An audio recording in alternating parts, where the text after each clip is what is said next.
Hot Chocolate Holiday is a pretty sweet Christmas film. This is a Silver Peak Productions film distributed by Lifetime, and it definitely feels like a Lifetime Christmas film. It's exactly what I was looking for.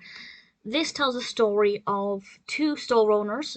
Colette has run her cafe for quite a while, and she sells this famous hot chocolate, and it's a signature recipe from her grandmother.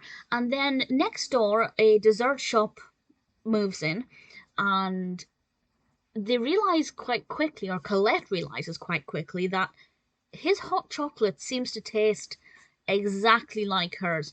And she begins to wonder if he's managed to somehow get hold of the recipe or, sample her hot chocolate and try and work out the ingredients, which I know a lot of trained chefs and cooks are able to do. And it is very unclear what has happened, and I really like that because it meant that it wasn't obvious, and I wanted to keep watching it to find out what on earth was going on. And it did keep me hooked. But it's not meant to be a film that's gripping and, well, I say that. These kind of romantic rom-com Christmas films are not usually that gripping and edge of your seat drama. But something does happen about halfway through that's quite dark, and it took quite a shocking turn, a very depressing turn quite quickly, and I wasn't expecting that.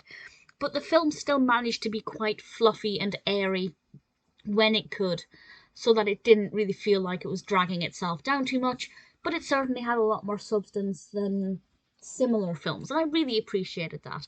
I think it's very well done.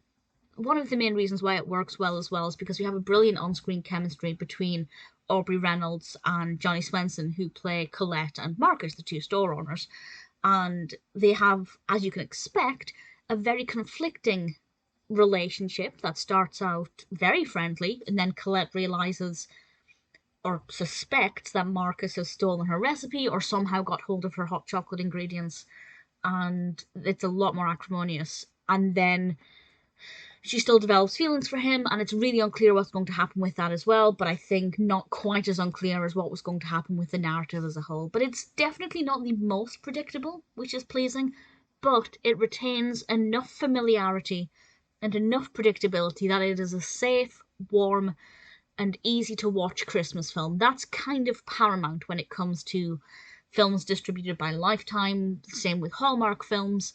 They have a cookie cutter formula because it works.